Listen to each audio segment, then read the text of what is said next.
4 ኪሎ በአስቸኳይ ስብሰባ ተወጥራለች። በከፍተኛ ጄኔራሎች መካከል የተፈጠረው አለመግባባት ደግሞ ውጥረቱን አፋፍሞታል። የጄኔራል አበባው ጉዳይም አነጋጋሪ ሆኗል። ቀዳሚው መረጃችን ነው። በአማራ ክልል የሚደረገው ውጊያ ዛሬም ተጠናክሮ ቀጥሏል። የፋኖ መሪው ደግሞ የአገዛዙ አካላት ከፍተኛ ስጋትና ፍርሃት ውስጥ መውደቃቸውን ገልጸዋል። ህዝባዊ ስብሰባዎችም ተጠናክሮ ቀጥለዋል። ሌላኛው መረጃችን ነው። በአማራ ፋኖ ትግልና በሌሎችም የትጥቅ ድርጅቶች መካከል ሊደረግ ስለሚችል ትብብርና አጋሪነት አዲስ አታይና ከባድ ትችት ተሰንዝሯል። የአፋብኃ ወሎ ቤተ አማራ ምኒልክ ዕዝ ከፍተኛ አመራር የሆነው አርበኛ ፈንታው ሻለቃ ዳዊት ወልደ ጊዮርጊስን ወቅታዊውን የትብብር አካሄድ አስመልክቶ የሰነዘሩትን ሀሳብ በመቃወም ሰፊ ማብራሪያ አውጥቷል። ትሰሙታላችሁ። የአውሮፓ ህብረት በኢትዮጵያ ያለውን አጠቃላይ የሰብአዊ መብት ጥሰት፣ የሰብአዊ እርዳታ አቅርቦት እክልና የሽግግር ፍትህ ሁኔታዎችን በጥብቅ እንዳሳሰበው ገልጿል።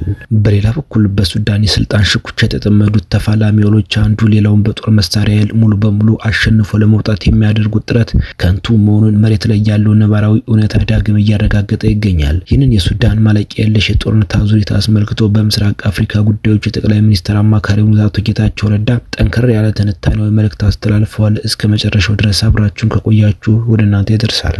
ሰላም ጤና ይስጥልኝ። የተከበራችሁና በመላው ዓለም የምትገኙ የኢትዮጵያ ላይቭ ኒውስ ቤተሰቦች እንደምን ቆያችሁን? አሁን ለሰዓቱ መደመጥ ያለባቸውንና ትኩረት የሚሹ በርከት ያሉ መረጃዎችን ይዘን ቀርበናል። እናንተም እስከ ዝግጅታችን ፍጻሜ አብራችሁን እንድትቆዩን በአክብሮት ጋብዘን አሁን በቀጥታ ወደ መረጃዎቹ እናልፋለን።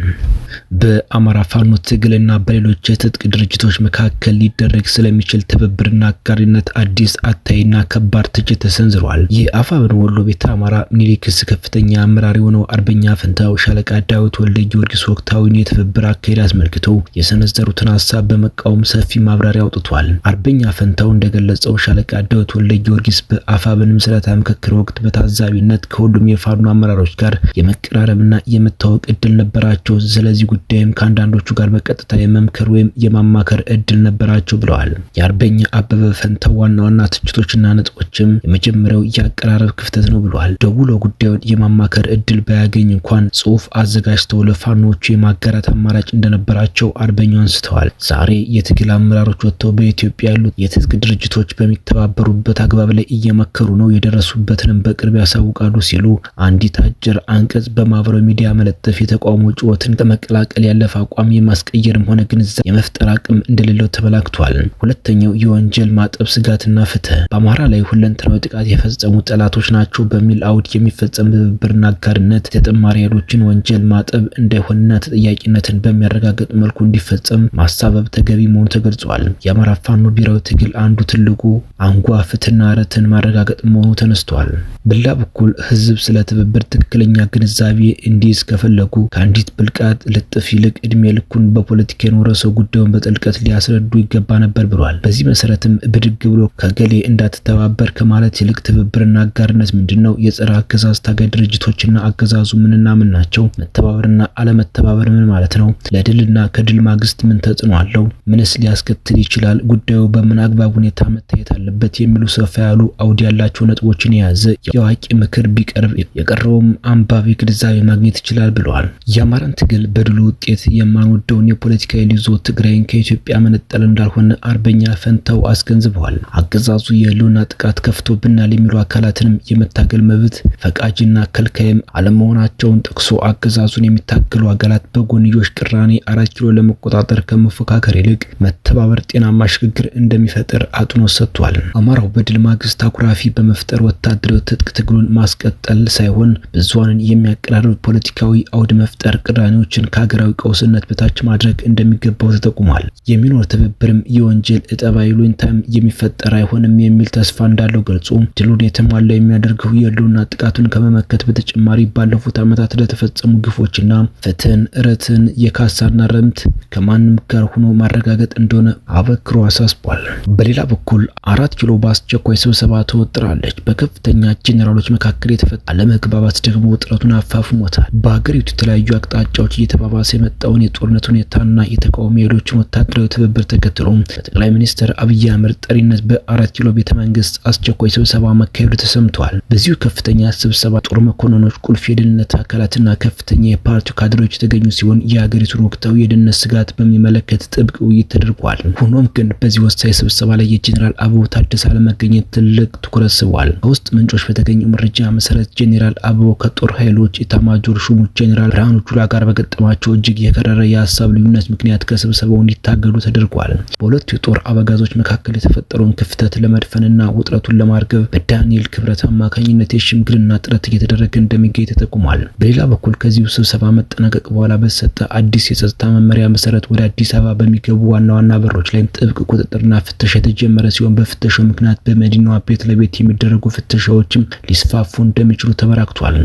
በሌላ በኩል በአማራ ክልል በፋኖዎች በኩል የተፈጸመበት ባለው ከበባና የደፈጣ ጥቃት ሰራዊቱ ከፍተኛ ጉዳት እየደረሰበት እንደሚገኝ የተጠቀሰ ሲሆን በግለሰብ ስልጣን መሞት ይበቃናል ያሉ በርካታ የአገዛዙ ሰራዊት አባላት ካምፕ በመልቀቅ እጃቸውን በመስጠት ወደ ፋኖዎች እየተቀላቀሉ ነው ተብሏል። በተጨማሪም በሰራዊቱ ውስጥ በተለይም በአዛዦቹ በኩል የሚሰጡ ጥቅማ ጥቅሞችና የማዕረግ እድገቶች በብሔር ልዩነት ላይ ተመስርተው የሚከፋፈሉ በመሆናቸው በሰራዊቱ ውስጥ ከፍተኛ የእርስ በርስ ቅሬታና መከፋፈል መፈጠሩ ተዘግቧል። ይህን የሰራዊቱን መፈራረስን ሞራል ሞረድ ለመሸፈን አገዛዙ በአዲስ አበባ በሚገኙ ሁሉም ክፍለ ከተሞች የሚገኙ የመንግስት ሰራተኞችና የሴፍቲኔት ተጠቃሚዎች በግዴታ ከመከላከያ ጎን ነን የሚል ድጋፍ ሰልፍ እንዲያደርጉ ትዕዛዝ መተላለፉም ነው የተሰማው። መረጃዎቻችን ሲቀጥሉ በደቡብ ወሎ ዞን ጎሽ ሜዳ ቀበሌ የአማራ ፋኖ ቤተ አማራ ምኒልክ ዕዝ ከፍተኛ አመራሮች 11ኛ ኮርና የሲቪል መዋቅሮች ኃላፊዎች በተገኙበት ህዝባዊ ስብሰባ ተካሂዷል። በውይይቱ ወቅት አስተያየታቸውን የሰጡት የአካባቢው አባት ቀደም ሲል አሰራሩ የተበታተነ እንደነበር አስታውሰው የአሁኑ የፋኖ መዋቅር ግን የተስተካከለ የመሪነት ቁመናና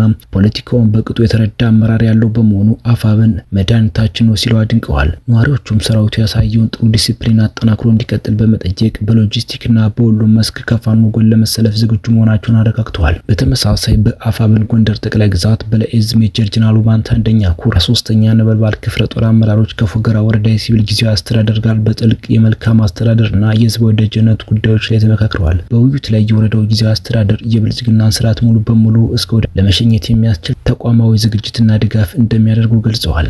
እንዲሁም የአፋብን ሸዋ ጠቅላይ ግዛት አሳምነው 77 ክፍለ ጦር ወታደራዊና ተቋማዊ አቅሙን የማጠናከርበት ሰፊ የታድሶ መርሃ ግብር አካሂዷል። መርሃ ግብሩ የተከፈተው በሃይማኖት አባቶች ጸሎትና ቡራኬ ሲሆን የሲቪልና ወታደራዊ አመራሮች እንዲሁም ባህል መዝናኛ ቡድኖች ተገኝተዋል። ክፍለ ጦሩ ያጋጠመውን ውስጥ ክፍተቶች በመሙላት አዳዲስ አመራሮችን በመመደብና ወታደራዊ ቁመናውን በማዘመን ለቀጣይ ግዳጅ ራሱን ማዘጋጀቱን ገልጿል። አመራሮቹ ህዝባቸውንና ሰራዊታቸውን በታማኝነትና በቁርጠኝነት ለማገልገል ቃለ መሃላ ፈጽመዋል። በዕለቱ በክብር እንግድነት የተገኙት የአፋብን ተቀዳሚ ምክትል ሊቀመንበርና የፖሊት ቢሮ አባል አርበኛ መከተው ማሞ የአገዛዙ አካላት ከፍተኛ ስጋትና ፍርሃት ውስጥ መውደቃቸውንም ገልጸዋል።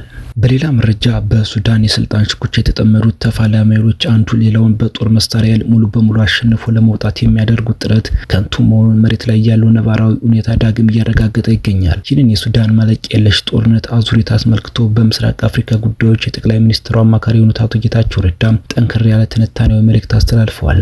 አቶ ጌታቸው በኤክስ ገጻቸው ባሰፈሩት መልእክት ባለፉት ጥቂት ሳምንታት የጄኔራል አብዱል ፈታህ አልቡርሃን ጦር በፈጥኖ ድራሽ ኃይሉ ወታደራዊ የበላይነት ማግኘቱ በስፋት ሲነገር ቢቆይም አሁን ላይ ግን አርሲኤፍ የጦርነቱን ሚዛን ወደ ፖርት ሱዳን አቅጣጫ እየቀለበሰው እንደሚገኝ አመላክተዋል። ፈጥኖ ድራሽ ኃይሉ በብሉ ናይል ግዛት የሚገኙትን ኩምርክና ቃይሰን ከተሞች ዳግም መቆጣጠሩ የዚህ ወታደራዊ ፉክክር ማሳያ መሆኑን ገልጸዋል። ነገ ወይንም ከነገ ወዲያ በጦር ሜዳ ምን ሊፈጠር እንደሚችል በእርግጠኝነት መናገር ባይቻልም ከተሞችና የጦር ሰፈሮች እንደየሁኔታው ከየሳምንት በተፋላሚዎች እጅ መቀየራቸው እንደማይቀር አቶ ጌታቸው አስረድተዋል። ይሁን እንጂ በዚህ ሁሉ መስቀልቅል ውስጥ የማይለወጥ ብቸኛው ሀቅ ምስኪኑ የሱዳን ህዝብ የሚገኝበት ሰቆቃና መከራ ከዕለት ወደ ዕለት እየከፋ መምጣቱ ነው ብለዋል። በመጨረሻም የአውሮፓ ህብረት በኢትዮጵያ ያለውን አጠቃላይ የሰብአዊ መብት ጥሰት፣ የሰብአዊ እርዳታ አቅርቦት እክልና የሽግግር ፍትህ ሁኔታዎችን በጥብቅ እንዳሳሰበው ገልጿል። የአውሮፓ ህብረት በ2025 በዓለም ዙሪያ የነበረውን የሰብአዊ መብትና ዲሞክራሲያዊ ሁኔታ አስመልክቶ ይፋ ባደረገው ዓመታዊ ሪፖርት በኢትዮጵያ አጠቃላይ የሰብአዊ መብት ጥሰት፣ የእርዳታ አቅርቦት እክልና